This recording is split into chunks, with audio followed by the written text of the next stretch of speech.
ومن والاه. قال الله تعالى في كتابه الكريم: يا أيها الذين آمنوا اتقوا الله حق تقاته ولا تموتن إلا وأنتم مسلمون. فقال سبحانه: يا أيها الذين آمنوا اتقوا الله وقولوا قولا سديدا يصلح لكم أعمالكم ويغفر لكم ذنوبكم ومن يطع الله ورسوله فقد فاز فوزا عظيما. وبعد. Kaum muslimin, kaum muslimat, rahimani wa rahimakumullah. Pada kesempatan yang baik ini kita akan sedikit mengulas tentang dia adalah hamba dan juga utusan Allah Subhanahu wa ta'ala, yaitu Isa ibn Maryam.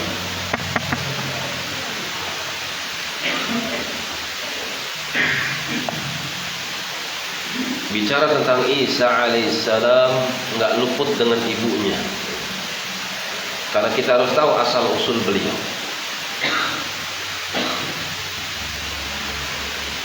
Demikian pula sang ibu dari Maryam yang bernama Hamnah bintu Farzuq radhiyallahu ta'ala anhum. Mereka adalah orang-orang yang mulia, orang-orang yang suci, yang memang layak untuk diambil pelajaran padanya.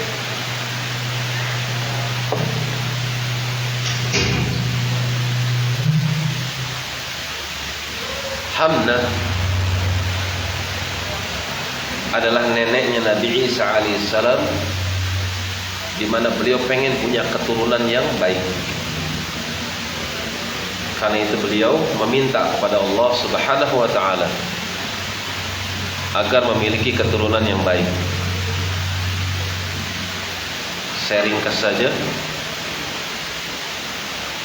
وقالت امرأة عمران رب إني نذرت لك ما في بطني محررا فتقبل مني إنك أنت السميع العليم.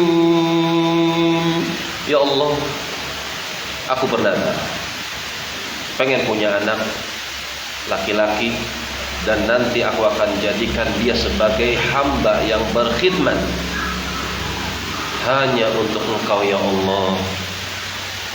Dia tidak akan sibuk dengan urusan dunia. Pokoknya dia berkhidmat untuk agamamu ya Allah, menjadi imam masjid Damaskus, menggantikan posisi bapaknya Imran dan juga pakdinya Zakaria alaihissalam. Sungguh Engkau itu maha mendengar lagi maha mengetahui.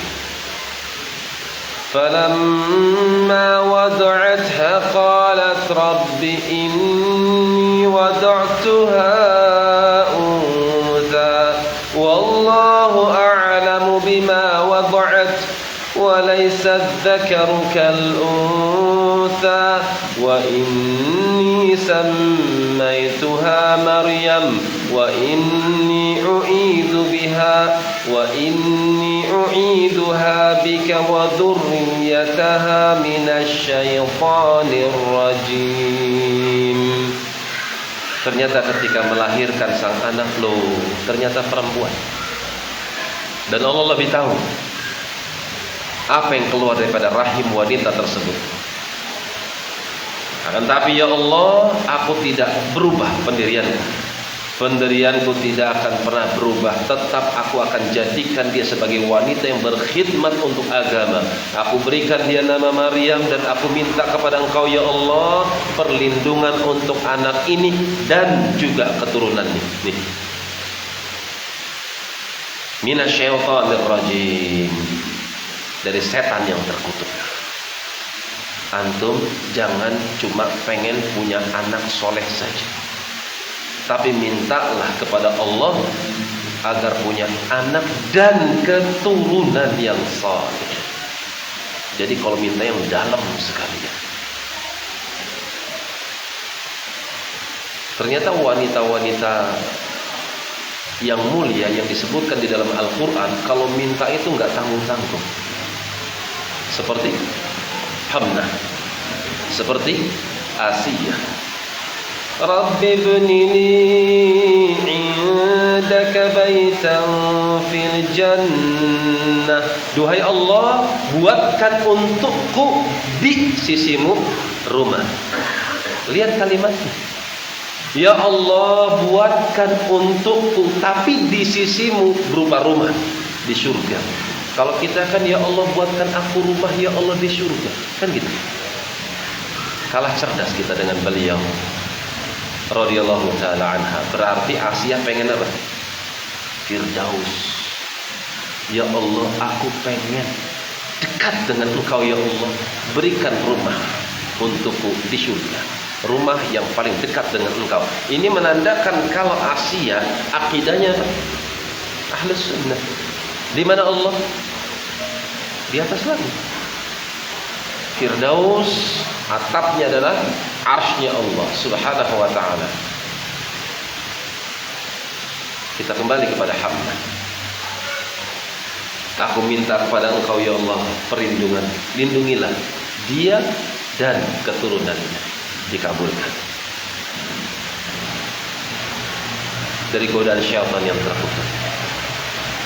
Disebabkan karena keikhlasan inilah Allah menerima apa yang diinginkan oleh Ummu Maryam. Fataqabbalaha rabbuha biqabulin hasanin wa anbataha nabatan hasana wa kaffalaha Zakariya kullama dakhala 'alayha Zakariya al-mihrab wajada 'indaha rizqa qala ya Maryam anna laki hadha qalat huwa min 'indillah. Ketika sang ibu bernazar dengan jujur, maka diterima oleh Allah Subhanahu wa ta'ala dengan qabulin hasanin, dengan penerimaan yang amat baik. Ketika sang ibu paham dia punya urusan di rumah tangganya, ketika sang ibu merasa keilmuannya terbatas, maka dia mencari-cari pendidikan yang paling terbaik untuk putrinya. Maka dicarilah majelis ulama, majelis yang paling terbaik untuk pendidikan, dan beliau mendapati saudaranya sendiri yang bernama Zakaria alaihissalam. Maka Maryam pun dititipkan ke lembaga pendidikan yang diasuh oleh Nabi. Maksudnya rumah nubuah. Belajar sama ustadz yang berkompeten, ustadz yang amanah. Kalau bisa masih kerabat. Jadi kalau pilih pondok kayak gitu, yang pertama ilmunya berkompeten. Kita yakin banyak ustadz-ustadz yang punya ilmu tentunya, tapi cari, kalau bisa memilih, cari yang paling berkompeten. Ustadz-ustadz itu banyak yang amanah, tapi kan tingkatan takwa orang kan berbeda-beda. Tingkatan kedisiplinan ustadz juga berbeda-beda. Masuk jam berapa, istirahat jam berapa, keluar jam berapa, kan berbeda-beda. Ada yang sangat disiplin, cari yang seperti ini. Kalau bisa masih ada kekerabatan. Kenapa demikian? Karena untuk lebih mudah mengkontrolnya, kan gitu. Gimana putri saya, gimana putra saya. Apalagi ketika bapaknya nggak ada, maka sang ibulah yang berperan untuk memperhatikan putra atau putrinya. Gimana Ustaz putri saya, gimana Ustaz putra saya. Cuman hati-hati, jangan kebablasan. Gimana Ustaz putra saya, gimana Ustaz putri saya. Kalau Ustaz gimana kabarnya? Masya Allah. Akhirnya ibu nanya kabar Ustaz. Bahaya yang seperti ini. Ini yang dilakukan sama Hamnah radhiyallahu taala anha di dalam mendidik Maryam. Pelajaran buat kita apa? Kalau antum pengen memiliki putra putri yang baik tentunya, ya tentu carilah ustadz yang terbaik, lembaga pendidikan yang terbaik. Kalau Maryam lembaga pendidikannya nubuah bersama Pak D yang bernama Zakaria, maka diasuhlah dengan pendidikan nubuah. Ketika Zakaria mendapati Maryam di kamarnya, nggak pernah keluar, nggak pernah ke pasar, diem aja di masjid beribadah kepada Allah Subhanahu wa ta'ala, maka Zakaria lah yang menyuplai makanan. Kebutuhan Maryam dibutuh atau dicukupi oleh Zakaria. Cuman uniknya kalau musim panas Maryam memiliki buah-buahan musim dingin. Kalau musim dingin Maryam memiliki buah-buahan musim panas. Anna laki hadza, kau dapat dari mana nak? Qalat huwa min indillah. Aku dapati ini dari sisi Allah. Innallaha yarzuqu may yasha'u bighairi hisab. Kalau Allah sudah memberikan rizki kepada hambanya, maka sungguh tidak ada batasan. Hunalika da'a Zakaria rabbah Rabbi habli min ladunka dhurriyatan thayyibah innaka sami'ud du'a. Zakaria pun bisa mendapatkan ibrah dari santrinya. Kadang saya pun seperti itu. Ketika berhadapan dengan santri, kadang ada santri yang memang istimewa, kadang ada juga santri yang kurang istimewa. Kadang ada juga santri-santri yang kadang bisa memberikan pelajaran buat ustaznya. Contoh pengalaman aja ya. Saya pernah mendapati santri menyendiri. Kamu kenapa kok menyendiri? Nggak gabung sama teman-temanmu? Nunduk, bukan kesurupan, bukan nunduk, malu. Anu Ustaz, saya nggak merasakan ketenangan di dalam ibadah. Kelas 1 SMP bisa ngomong kayak gitu. Saya nggak merasakan ketenangan di dalam ibadah. Di dalam sholat saya merasa nggak khusyuk. Saya sedih Ustaz, Masya Allah. Ini kan ibrah buat saya. Dia bisa, Ustaznya nggak bisa, kan bahaya. Ini lebih takwa santri daripada Ustaznya. Ustaznya nggak khusyuk, cengangas-cengenge. Santri nggak khusyuk, nangis. Ajaib. Ini teguran buat saya. Dia nggak mendapatkan kekhusyuan, dia gelisah. Ya Ustaz, saya nggak bisa, nggak nyaman. Tiba-tiba nangis. Ya Allah. Sampai sedalam itu kan? Ditambah lagi Ustaz, saya mengucapkan kalimat-kalimat yang kotor, nggak sopan. Saya malu Ustaz. Baru kelas 1 SMP bisa mengucapkan kalimat seperti itu. Itu kan pelajaran yang kadang kita bisa ambil dari santri-santri kita sendiri. Maryam radhiyallahu taala anha pun demikian. Mengatakan kepada ustadznya, Allah kalau sudah kasih rizki kepada hamba yang dia inginkan tanpa ada batas. Kun fayakun. Hunalika da'a Zakaria, dari sanalah Zakaria berdoa kepada Allah, minta keturunan yang salih. Innaka antas sami'ud du'a, karena sungguh Engkau ya Allah Maha mendengarkan dan mengabulkan doa. Maka tumbuhlah Maryam menjadi wanita yang dewasa. واذكر في الكتاب مريم إذ انتبذت من أهلها مكانا شرقيا فاتخذت من دونهم حجابا فأرسلنا إليها روحنا فتمثل لها بشرا سويا قالت إني a'udzu birrahman. Ambil pelajaran dari kisah Maryam radhiyallahu taala anha. Ketika dia mengambil satu tempat bagian timur di Masjid Damaskus dan dia menyendiri di dalamnya dengan tabir, bikin kamar khusus di dekat di pojokan Masjid Damaskus khusus Maryam. Nggak ada yang bisa masuk kecuali mahram. Tiba-tiba datang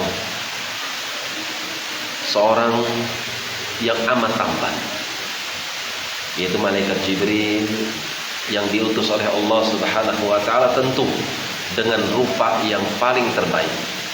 Nabi Muhammad sallallahu alaihi wasallam punya sahabat ganteng-ganteng. Ada Jarir bin Abdullah. Ini ganteng sekali, orang Yaman. Ada juga namanya Dihyah Al-Kalbi. Ini lebih ganteng lagi. Dihyah Al-Kalbi. Nabi pernah malam-malam ngobrol sama Dihyah Al-Kalbi. Aisyah melihat, tumben Nabi kok ngobrol sama Dihyah Al-Kalbi. Selesai ngobrol, ditanya, kau ngobrol dengan Dihyah? Nabi SAW, ra'aita, kau melihatnya? Kata Aisyah, iya, aku melihatnya. Dzalika Jibril. Itu adalah Jibril yang datang kepada saya menyampaikan berita dengan wujud Dihyah. Jadi Jibril turun itu dengan menggunakan apa? Surah bentuk yang ganteng-ganteng, yang tampan-tampan. Datang kepada Maryam. Maryam nggak pernah ngelihat cowok kecuali bapaknya, kecuali adenya, nggak pernah ngelihat laki-laki ajnabi yang bukan mahramnya. Tiba-tiba ada laki-laki masuk ke kamar pribadinya, ganteng, tampan, sendirian, nggak ada yang lihat siapapun, nggak ada CCTV di situ, aman. Tapi Maryam langsung mengatakan, inni a'udzu birrahmani minka. Aku berlindung kepada Allah Subhanahu wa taala dari kejahatanmu. In kunta taqiyan, kalau kau takut sama Allah, keluar. Jadi ibu-ibu, karena beritanya tentang Maryam ya, kan perempuan tuh. Jadi saya nasihati ibu-ibu. Ibu-ibu kalau lagi berantem sama suami, terus ngeliat laki-laki yang lebih ganteng daripada suami, doanya apa, Bu? Ya Allah, mending ini daripada suami. Hati-hati, jangan seperti itu, Bu. A'udzu birrahman. Aku berlindung kepada Allah dari fitnah. Ini cara selamat dari perselingkuhan. Laki-laki juga sama. Ketika di majelis dia bisa bertakwa, ketika keluar majelis berjalan dengan kendaraan motornya, lampu merah, kiri kanan cewek-cewek cantik, masya Allah, astagfirullah, tundukkan pandangan, kelihatannya paha, wah malah berabe. Eman-eman mati di tempat gimana? Astagfirullah. Minta perlindungan kepada Allah Subhanahu wa taala. Demikian pula Yusuf. Maryam dengan Yusuf kualitas takwanya sama. Ketika ditawari, ketika diajak, maka langsung mengucapkan kalimat isti'adzah. A'udzu birrahmani mink. Kalau Yusuf, qala ma'adzallah. Aku berlindung kepada Allah Subhanahu wa taala. Sama Maryam mengucapkan kalimat seperti itu. Aku berlindung kepada Ar-Rahman minka, dari engkau. In kunta taqiyan, keluar engkau kalau kau termasuk orang yang bertakwa. Qala innama ana rasul rabbiki li ahaba laki ghulaman zakiya. Tenang Maryam, aku adalah utusan Allah. Beliau memperkenalkan dirinya. Aku adalah Jibril alaihissalam, di mana Allah sengaja mengutus saya khusus buat engkau untuk memberikan informasi bahwasanya kau akan memiliki anak yang suci. Disifati dengan apa? Kesucian. Qalat anna yakunu li ghulamu wa lam yamsasni bashar wa lam aku baghiya. قال كذلك قال ربك هو علي هين ولنجعله آية للناس ورحمة منا وكان أمرا مقضيا. Maka Jibril mengatakan, qala kadzalika qala rabbuk. Maryam, aku tuh cuma penyampai wahyu saja. Allah mengatakan demikian kepada saya, ya sudah itu yang saya katakan. Allah katakan, qala kadzalika qala rabbuk huwa 'alayya hayyin. Yang kayak gini tuh hayyin, enteng, ringan. Huwa 'alayya hayyin wa linaj'alahu ayatan linnas. Aku akan jadikan Isa alaihissalam sebagai tanda kebesaranku. Untuk siapa? Linnas, untuk mereka manusia. Jadi Isa kenapa kok nggak punya bapak, punya ibu, tapi nggak punya bapak? Ayatan linnas, sebagai bentuk tanda kebesaran Allah Subhanahu wa ta'ala. Yang lebih dahsyat daripada Isa adalah Adam. Inna mathala Isa 'indallah kamathali Adam. Sesungguhnya perumpamaan Isa alaihissalam di sisi Allah itu sama seperti Adam. Khalaqahu min turab, thumma qala lahu kun fayakun. Dia diciptakan dari tanah, kemudian aku ucapkan kun fayakunu, maka jadilah apa yang aku inginkan. Ayatan linnasi wa rahmatan minna wa kana amran maqdiya. Maka Maryam radhiyallahu taala anha paham bahwasanya ini adalah ketetapan Allah dan ketetapan Allah pasti terjadi. Fahamalathu fantabadat bihi makanan qasiyya fa'ajaaha al-makhadu ila jid'in nakhlah qalat ya laitani mittu qabla hadha wa kuntu nasyan mansiya. Maka akhirnya malaikat itu pun meniupkan ruh ke dalam saku Maryam, kemudian masuk ke dalam rahim Maryam radhiyallahu taala anha. Maka hamillah beliau radhiyallahu taala anha. Ketika hamil, maka beliau menjauhkan tempat tinggalnya. Yang tadi dekat masjid, sekarang agak di pojokan yang jauh dari masjid. Itulah Maryam radhiyallahu taala anha. Ketika sudah sampai kepada masa mahram, masa persalinan, maka Nabi atau Maryam radhiyallahu taala anha, beliau mendapatkan ujian yang amat dahsyat. Apa ujiannya? Masa persalinan yang rumit, ditambah lagi beban tanggung jawab. Apa yang akan dia ucapkan kepada mereka manusia, kan gitu. Ini anak siapa, kan gitu. Nggak bisa jawab sudah. Kalau orang beriman dikatakan Jibril telah datang kepada saya dengan wahyunya bahwa saya akan punya anak yang suci tanpa ada suami yang menyentuh saya. Oh, sudah beriman. Tapi kalau orang yang nggak beriman, masih suudzon, yang benar nanti, jangan-jangan kan gitu. Ini yang dikhawatirkan sama Maryam. Kan itu beliau mengatakan ya laitani mittu qabla hadza. Andai aku mati sebelum kejadian ini. Artinya Maryam radhiyallahu taala anha bukan menolak takdir. Beliau cuma mengucapkan andai aku tuh mati dulu tuh.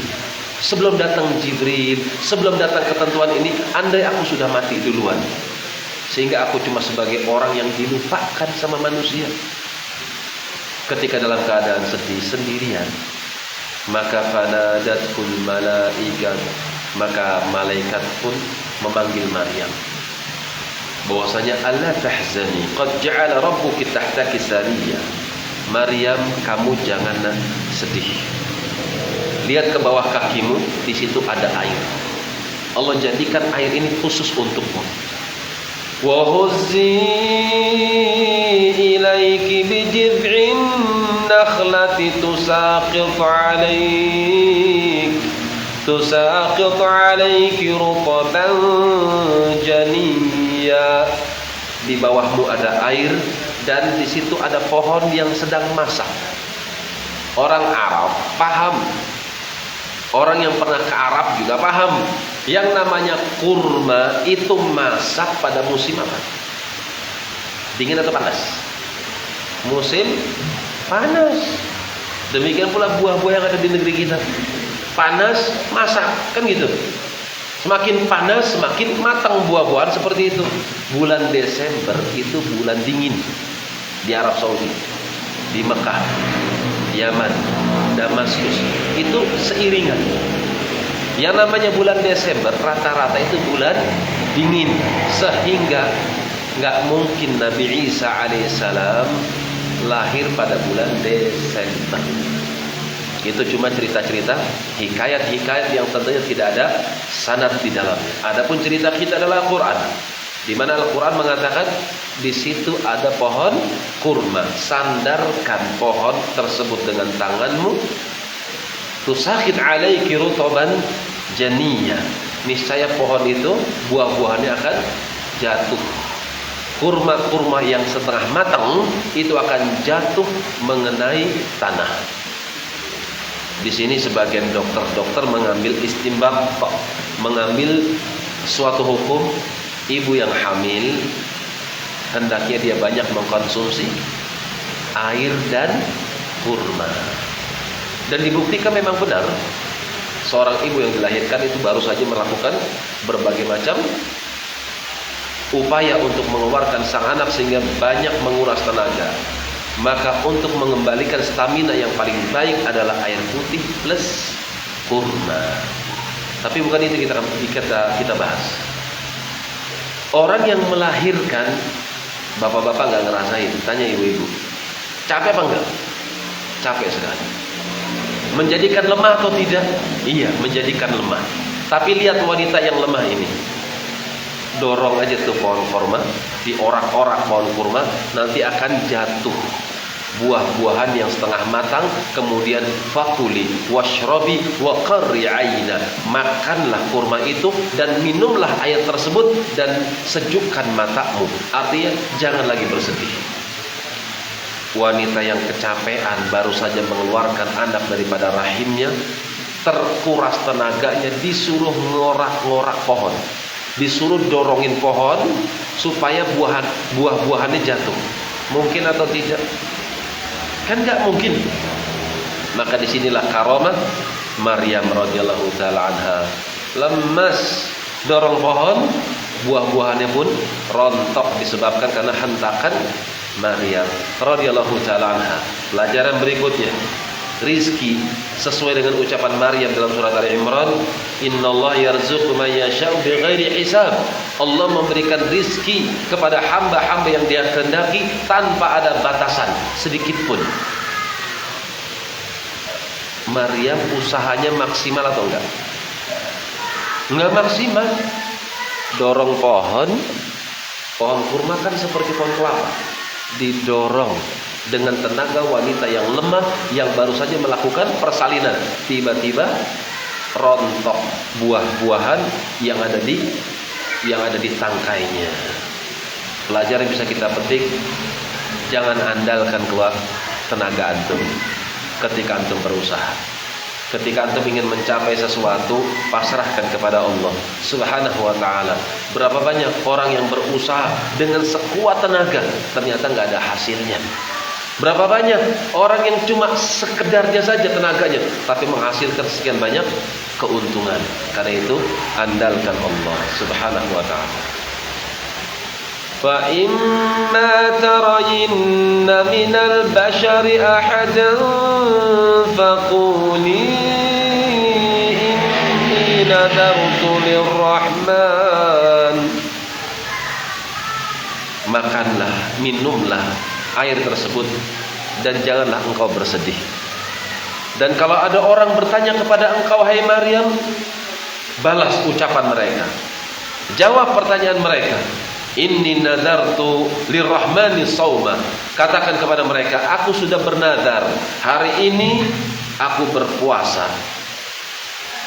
Apa puasanya? Tidak akan berbicara kepada siapapun. Walan ukallimal yauma insiya. Aku tidak akan bicara kepada manusia khusus hari ini. Ini pengajaran Allah kepada Maryam radhiyallahu taala anha ketika menghadapi ujian dari orang-orang yang akan bertanya, kok punya anak gimana? Zaman dahulu puasanya macam-macam. Bahkan sampai Nabi Muhammad SAW ada juga orang yang puasanya berdiri. Puasanya berdiri di tempat panas, tidak pakai sesuatu yang menaungi kepalanya. Pernah Nabi SAW mendapati umatnya seperti itu. Mada fa'al? Apa yang dilakukan orang tersebut? Huwa nadar. Orang itu bernadar, ya Rasul, an yaqum biduni dhillah. Orang itu bernadar berdiri sampai atau berdiri tanpa ada payung yang memayungi kepalanya. Maka Nabi SAW memerintahkan untuk membatalkan nadarnya. Sudah tidak lagi ada nadar puasa berdiri, puasa duduk, puasa enggak ngomong, sudah tidak lagi ada. Yang ada adalah puasa menahan lapar dan haus dari pembatal-pembatal puasa, mulai daripada fajar sampai terbenamnya matahari. Nah, itu puasa syariat Islam. Adapun syariat terdahulu, kapan dia katakan saya mulai detik ini tidak akan berbicara kepada manusia. Udah diam. 1 hari sampai matahari terbenam, baru dia bisa ngomong. Itu yang dilakukan oleh Maryam. Fa'atat bihi qaumaha tahmilu qalu ya Maryam laqad ji'ti syai'an fariya. Maryam bawa anak. Maryam radhiyallahu taala anha bawa anak. Nah, ini sudah muncul Nabi Isa. Maryam bawa anak namanya Isa alaihissalam. Ketika sedang bawa bayi, ketemu orang-orang Yahudi. Sekarang kita ketemu sama perempuan tetangga kita. Kemudian kita nggak tahu dia udah nikah apa belum, tapi dia gendong anak. Kita sebagai muslim misalnya ya, tegur sapa sama tetangga. Ketika ada seorang ibu bawa anak, pertanyaannya apa? Kamu zina sama siapa? Kayak gitu. Hah? Ini anak siapa? Nah, itulah muslim. Husnudzon. Jelas ya? Itulah muslim. Selalu mengedepankan husnudzon kepada saudara dan saudarinya. Lihat orang Yahudi. Ketemu Maryam gendong anak, langsung laqad ji'ti syai'an fariya. Sungguh hai Maryam, engkau telah mendatangkan sesuatu yang sangat memalukan. Kemana husnudzonnya? Kenapa mereka nggak bertanya? Ini akidahnya atau akhlaknya Yahudi. Su'udzon. Karena itu jamaah rahimani wa rahimakumullah, jangan su'udzon kepada kaum muslimin, kecuali memang tidak ada ruang untuk husnudzon. Contoh apa? Antum naik bis. Ketika di bis antum duduk, ada ibu-ibu naik bis, penumpang baru, bawa tas. Dia berdiri, tiba-tiba datang orang, buka seleting ibu-ibu pelan-pelan, diambil dompetnya pelan-pelan. Bisa husnudzon nggak? Hah? Bisa nggak husnudzon? Oh, itu orang mau lihat namanya siapa, mau lihat KTP. Oh, itu mau minjem duit, tapi nggak bilang. Nggak bisa husnudzon. Kita harus bisa memberikan hukum kepada orang tersebut sesuai dengan zahirnya. Dia copet, kan gitu. Kita nggak bisa husnudzon ketika itu. Maka husnudzon pun ditempatkan pada tempatnya. Adapun orang Yahudi, mereka nggak bisa husnudzon. Ketika melihat Maryam gendong bayi, langsung dikatakan laqad ji'ti syai'an fariya. Sungguh hai Maryam, kau telah mendatangkan sesuatu yang amat jelek sekali. Ma kana abuki imra'a saw'in wa ma kanat ummuki baghiya fa asyarat ilaihi. Mereka orang Yahudi mengatakan, hai Maryam, bapakmu tuh orang solih, ibumu tuh seorang wanita yang solihah, nggak pernah melakukan baghiyah, nggak pernah melakukan perbuatan-perbuatan rendahan, tapi engkau kok melakukan hal seperti ini? Fa asyarat ilaihi. Maka Maryam mengisyaratkan kepada dia, nih ngomong sama dia, aku puasa, tunjuk kepada Isa. Maka Orang Yahudi menjawab, qalu kaifa nukallimu man kana fil mahdi sabiyya. Bagaimana hai Maryam kita ngomong sama bayi? Gak mungkin kita bicara sama bayi yang masih dalam buayan ibunya. Gak mungkin. Lupa dengan kekuatan Allah Subhanahu wa ta'ala. Tiba-tiba bayi yang digendong tersebut mengucapkan satu kalimat.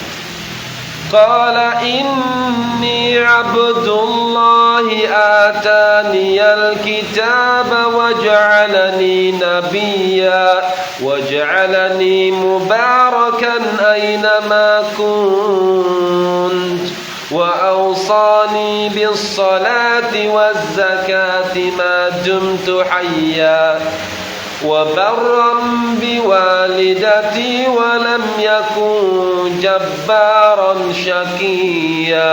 Qala inni Abdullah, aku adalah hambanya Allah. Jadi Nabi Isa belum sehari umurnya udah ngomong, inni Abdullah, aku adalah hamba Allah. Ataniyal kitab, aku mendapatkan kitab. Wa ja'alani nabiyya, aku diangkat sama Allah menjadi nabi. Jadi Nabi Isa alaihissalam umur sehari sudah bisa berdialog dengan manusia. Wa ja'alani mubarakan aynama kuntu, aku dijadikan oleh Allah Subhanahu wa ta'ala sebagai hamba yang membawa berkah dimanapun aku berada. Kata para ulama, kenapa Nabi Isa alaihissalam kok bisa membawa berkah dimanapun beliau berada? Bil ilmi wal amali, dengan ilmu dan amal. Karena itu panjenengan kalau ingin rumahnya diberkahi, panjenengan beramal di dalam rumah tersebut. Panjenengan sebelumnya harus punya ilmu sehingga panjenengan bisa beramal dengan ilmu tersebut. Aynama kuntu, dimanapun aku berada. Wa awsani bis shalah, aku mendapatkan wasiat dari Allah untuk salat. Wa zakat, dan menunaikan zakat madumtu hayya, selama aku masih hidup. Walam yaj'alni, dan Allah tidak menjadikan aku sebagai seorang yang jabbaran, angkuh, syaqiyan, lagi celaka perilakunya. Wassalamu alayya yawma wulid, maka keselamatan untukku ketika aku dilahirkan. Wa yawma amut, dan ketika aku dimatikan. Wa yawma ub'atsu hayya, dan keselamatan untukku ketika aku nanti dibangkitkan. Dzalika Isa ibn Maryam qaulal haqqil ladzi fihi yamtarun. Itulah Isa bin Maryam. Kata Allah, itulah Isa bin Maryam. Kisahnya dari neneknya. Neneknya wanita yang salihah, kemudian berharap pengen punya anak yang salih, ternyata Allah berikan anak perempuan. Jadilah perempuan yang salihah. Perempuan yang salihah taat di dalam beribadah, maka apa yang diharapkan oleh sang nenek ternyata diberikan kepada putrinya. Paham? Ini harus kita pahami. Yang pertama, kadang kita menginginkan sesuatu. Ketika sesuatu yang kita inginkan tersebut, jika memang itu enggak sesuai dengan hikmah Allah, maka sesuatu itu tidak akan diberikan kepada kita. Tapi bisa jadi sesuatu itu diberikan kepada cucu kita. Antum pengen jadi imam masjid haram misalnya, silakan antum berharap, silakan antum berdoa. Tapi berhubung antum gak layak jadi imam masjid al-haram, bisa jadi nanti cucu antum yang jadi imam masjid al-haram. Allah kan maha kuasa. Cuman masalahnya antum gak pede, kan gitu. Ya Allah, saya pengen jadi imam masjid al-haram. Kalau antum gak pede, ya sudah, ya Allah jadikan anak saya, Allah, imam masjid al-haram, paling gak jadi imam masjid Nabawi, ya Allah, biar bisa mentransfer pahala buat saya mengimami sekian juta manusia. Kan gitu harapannya. Ya gak masalah. Bisa jadi Allah Subhanahu wa ta'ala enggak mengabulkan anak antum jadi imam masjid haramain, tapi siapa tahu keturunannya menjadi imam masjid haramain. Jadi kalau minta itu jangan merasa minder. Allah tuh maha kuasa atas segala sesuatu. Nabi SAW mengatakan dalam hadis yang dihasankan oleh Syekh Nasir Al-Albani rahmatullah alaih, "Ud'ullaha wa antum muqinuna bil ijabah." Kalau minta kepada Allah, yakinlah kalau doa antum diijabahi. Fa innallaha, karena sungguh Allah enggak pernah menganggap besar ma'atahu, dari apa yang dia berikan. Antum diberikan pesawat pribadi, antum diberikan sekian banyak mobil-mobil sport, mobil-mobil yang mewah, antum diberikan separuh daripada kerajaan dunia. Antum anggap itu besar, betul, tapi kecil di sisi Allah, nggak ada apa-apanya. Jadi kalau minta jangan tanggung-tanggung. Tapi apa mungkin Ustaz? Nah itu sebab kenapa doa nggak dikabulkan. Saya pengen ini, saya pengen itu, tapi apa mungkin itu sebabnya kenapa kok doa terhambat. Kemudian pelajaran berikutnya. Kalau tadi kadang doa yang kita panjatkan itu ternyata dikabulkan bukan untuk kita, tapi untuk anak atau keturunan kita. Kemudian pelajaran yang bisa kita ambil yang kedua, lihat ya, neneknya Nabi Isa, Hamnah namanya, anaknya Maryam, Isa alaihissalam. Dari Isa berhenti, kan gitu. Hamnah, Maryam dan Isa, mana yang lebih afdal? Mana yang lebih utama? Nabi Isa, Nabi, kan gitu. Maryam dengan ibunya, mana yang lebih afdal? Mana yang lebih utama? Maryam atau ibunya? Maryam, kenapa? Punya anak Nabi, ya enggak? Jadi Hamnah kalah utama dengan anaknya Maryam, dan Maryam kalah utama dengan anaknya, yaitu Isa alaihissalam. Maksud saya, ambil fikih di dalam kehidupan rumah tangga. Sekarang antum nggak hafal Quran, upayakan anak antum yang hafal Quran. Antum nggak hafal hadis, antum nggak ngerti bahasa Arab, upayakan anak antum yang paham, ngerti bahasa Arab. Dan upayakan nanti anak keturunannya bukan hanya hafal Quran, bisa bahasa Arab, tapi punya pondok tahfidz, kan gitu. Khusus mempelajari Quran dan bahasa Arab. Ini kan yang harus kita harapkan. Kalau kita nggak mampu sekarang, jangan sampai generasi berikutnya nggak mampu juga. Sudah antum nggak hafal Quran, anak antum nongkrong di warung nggak ngafal Quran juga. Upayakan antum nggak hafal, anak antum yang hafal. Anak antum hafal Quran, cucu antum hafal Quran, plus ngerti apa yang dimaksud daripada Al-Quran. Ini kan luar biasa. Karena itu mulai dari sekarang. Nggak ada kalimat terlambat, nggak ada. Ketika antum sudah punya niatan, itu sudah dicatat sebagai amalan, kan gitu. Tinggal kejujuran antum. Kalau antum jujur, nanti nasibnya seperti siapa? Hamnah, neneknya Nabi Isa. Fataqabbalaha rabbuha biqabulin hasanin. Allah pun menerima dengan penerimaan yang paling terbaik. Apa sebabnya? Kejujuran seorang wanita yang bernazar kepada Allah. Kalau antum berharap kepada Allah, ingin melakukan hal-hal yang positif terkait dengan anak keturunan antum dengan penuh keikhlasan, dan Allah lebih tahu keikhlasan antum, maka Allah akan menerima harapan antum tersebut, dan niscaya Allah akan wujudkan apa yang tarun. Ma kana lillahi an yattakhidha min walad subhanah idza qada amran fa innama yaqulu lahu kun fayakun. Wa inna Allaha rabbi wa rabbukum fa'buduh. Hadza siratum mustaqim. Itulah Isa bin Maryam yang Allah ceritakan di dalam Al-Quran. Qaulal haqqi alladhi fihi yamtarun. Ini kalimat yang benar dari apa yang mereka ributkan. Ma kana lillahi an yattakhidha min walad. Sekali-kali Allah enggak pernah memungut anak. Subhanahu, maha suci Allah. Idza qada amran ay yaqulu lahu kun fayakun. Kata Nabi Isa, Allah menghikayatkan ucapan Nabi Isa alaihissalam. Maka dalillahi ayyattakhidha min walad. Ini masih ucapan bayi. Bayi udah dakwah, Masya Allah. Tidak sepatutnya bagi Allah memungut seorang anak. Subhana, maha suci Allah. Sungguh Allah kalau menginginkan sesuatu, Dia hanya mengucapkan 2 huruf saja, kaf dan nun, fayakun.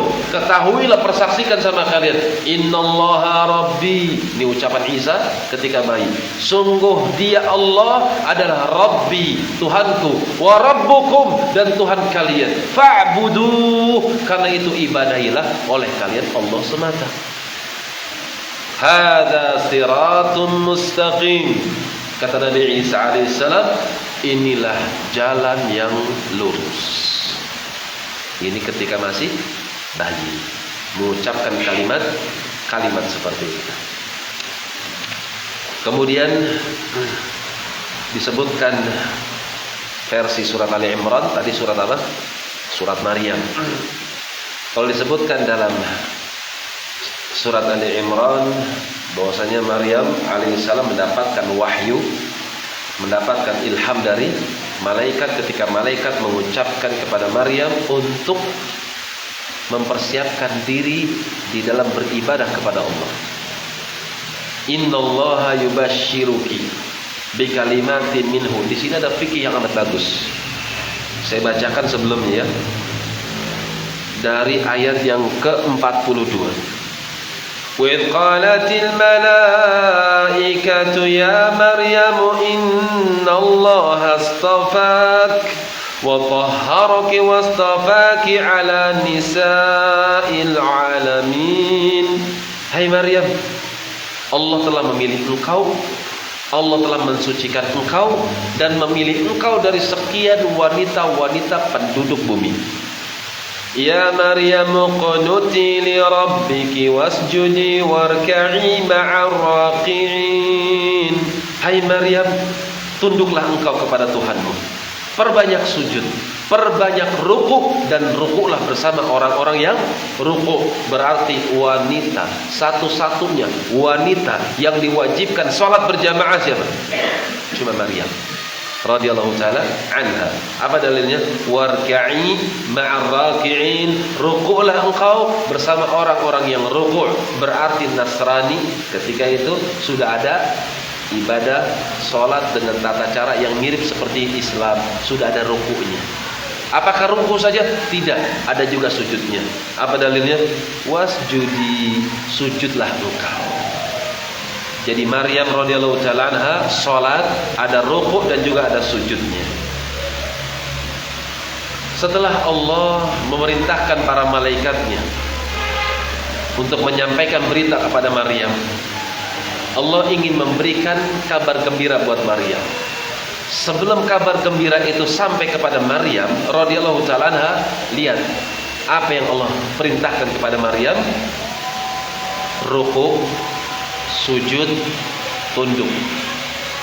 Maka fikih yang bisa kita ambil di sini, kalau antum mengharapkan sesuatu, maka rukuklah antum, sujudlah antum, tunduklah antum kepada Allah Subhanahu wa taala supaya antum bisa sampai kepada apa yang antum harapkan. Maryam akan mendapatkan anak yang suci. Maryam akan dipilih oleh Allah. Cuman sebelum beliau mendapatkan sesuatu yang amat besar, diperintahkan dulu untuk apa? Untuk ibadah. Apa ibadahnya? Rukuk dan sujud. Ada seorang ulama yang saya dilupakan namanya, saya ingat Talq bin Habib kalau nggak salah. Beliau mengucapkan kalimat yang amat dahsyat buat orang yang sudah umrah. Buat orang yang sudah umrah ke Mekah dan Madinah, Masjid Haram dan Masjid Nabawi. Siapa dengan maknanya ya? Perbanyaklah doa di Masjid Haram, perbanyaklah doa di Masjid Nabawi. Dan kalau ternyata antum berdoa di Masjid Haram, di Masjid Nabawi, ternyata tidak dikabulkan, maka mau berdoa di mana lagi antum? Masya Allah. Ini kan cambukan buat mereka orang yang umroh tapi umrohnya tidak mabrurah, umrohnya tidak baik. Atau seorang yang haji tapi hajinya gak mabrur, sudah nonton Ka'bah, sudah lihat Masjid Nabawi, keutamaan 1000 rakaat, keutamaan 100.000 rakaat, ternyata berdoa di sana nggak dikabulin. Lah kalau di Masjid Haram, Masjid Nabawi nggak dikabulin, mau di masjid mana dikabulkannya? Ini cambukan untuk mereka sebetulnya. Karena itu, siapa yang ingin doanya dikabulkan, maka ikuti apa yang diajarkan oleh Allah kepada Maryam. Perbanyak sujud, perbanyak ruku, perbanyak melakukan hal-hal ketaatan untuk sampai kepada sesuatu yang diharapkan. Kemudian di antara mukjizat, atau lebih tepatnya ayat ya. Kalau mukjizat itu bukan bahasa Quran. Mukjizat itu adalah bahasa orang-orang belakangan. Adapun Quran menyebutnya ayat, tanda kebesaran. Kalau mukjizat itu diambil dari kata ajaza, ajiza, lemah. Jadi ajiza itu artinya lemah. Adapun mukjizat, mukjiz yang melemahkan. Kenapa kok dikatakan mukjizat sesuatu yang melemahkan? Maksudnya sesuatu yang bisa melemahkan lawan. Ketika mereka meminta, coba tunjukkan kepadaku kalau memang engkau adalah nabi, tunjukkan mana tandanya. Lihat bulan, ditunjuk, dibelah, terbelah menjadi 2. Ini kan sesuatu yang melemahkan namanya. Nggak ada makhluk yang bisa membelah bulan, tapi bulan bisa terbelah. Ini kan tanda yang amat besar kalau orang ini bukan sembarangan. Kalau dia katakan aku adalah utusan Allah, berarti hakun, kan gitu. Buktinya bulan aja bisa terbelah. Akan tapi yang namanya hidayah sulit. Saharna Muhammad, saharna Muhammad. Matahari atau bulan sudah dibelah, mereka nggak beriman, justru mengucapkan apa? Hebat juga sihirnya Muhammad. La haula wala quwwata illa billah. Muhammad telah mensihir mata kita. Kita telah tersihir oleh Muhammad sallallahu alaihi wasallam. Lihat. Mereka lihat Nabi. Mereka melihat tanda-tanda kebesaran Nabi, tapi mereka enggak beriman kepada Nabi. Antum enggak lihat Nabi, antum enggak lihat mukjizat Nabi, tapi antum bisa beriman dengan Nabi. Itu namanya apa? Istimewa. Berarti antum sedang berada di atas satu perkara yang sangat istimewa. Karena itu jaga baik-baik, jangan sampai hilang.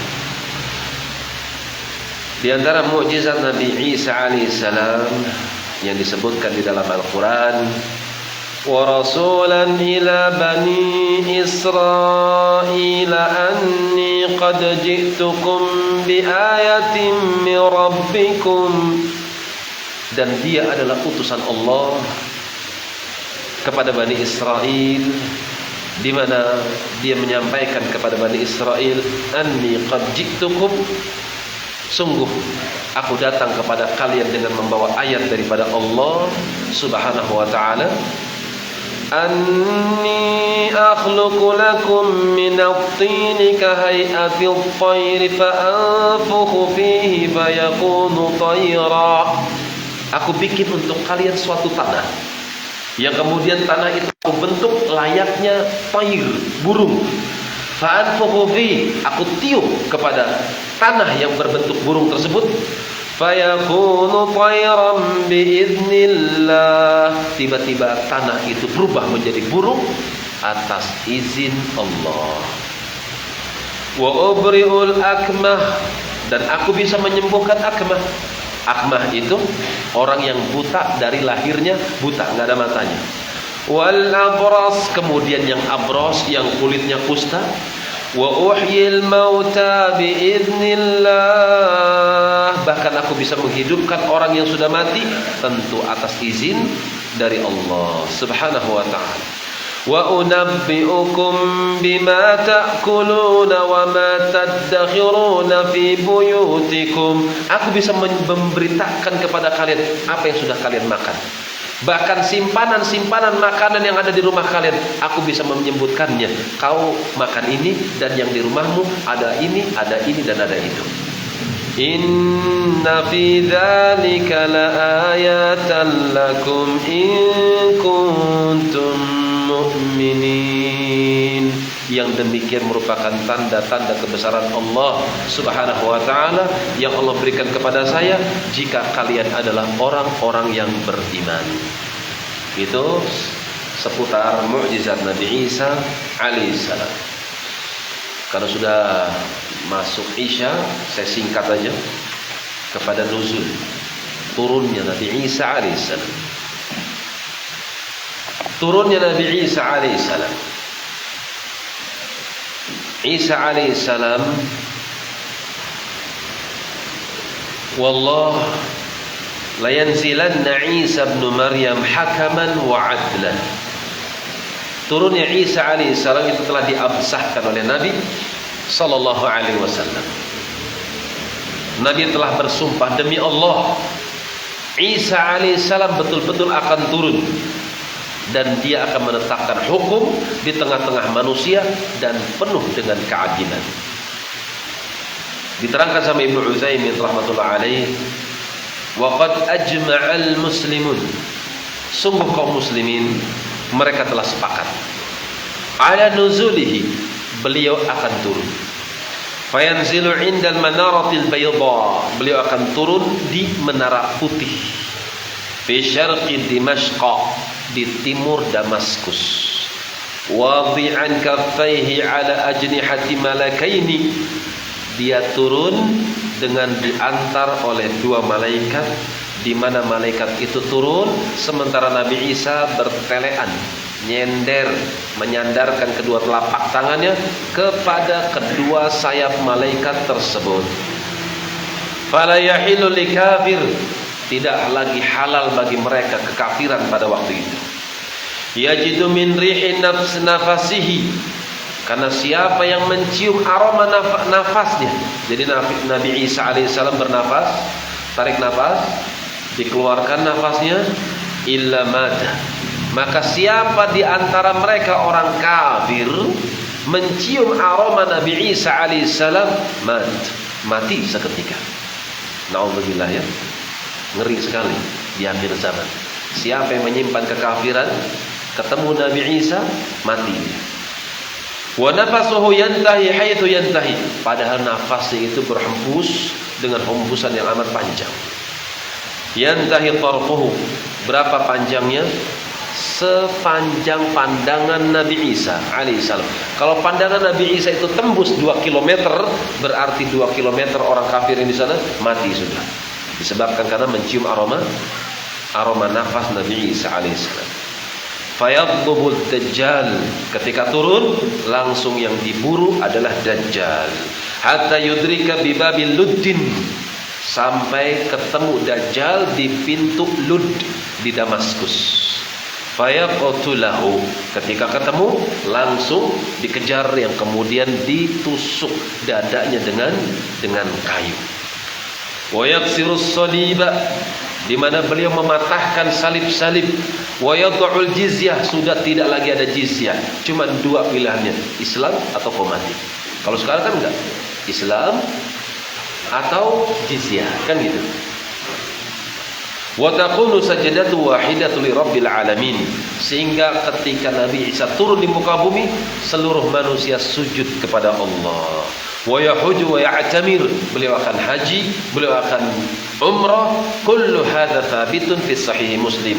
Selesai ucapan beliau dan beliau komentari, semua ini telah disahihkan dalam Sahih Muslim, wa ba'duhu fis sahihain, bahkan keduanya atau riwayat ini disebutkan oleh Bukhari dan Muslim. Jadi beritanya absah, di mana Nabi SAW menceritakan Nabi Isa akan membunuh Dajjal. Setelah itu beliau akan menegakkan salat, beliau akan berdakwah, beliau akan haji, akan umrah, dan tidak lagi ada kekafiran di bumi itu. Bersama siapa?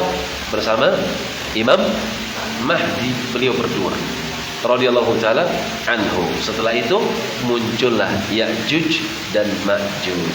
Kalau sudah muncul dua makhluk ini, itu pertanda endingnya kehidupan dunia. Tapi sudah Isya, sudah lewat waktunya. Semoga yang sedikit ini bisa memberikan pencerahan, semoga bermanfaat. Kurang lebihnya Allahu minkum ala taqsiri, saya rada letih sedikit, Allahu minkum. Wabillahi taufiq wal hidayah. Wassalamualaikum warahmatullahi wabarakatuh.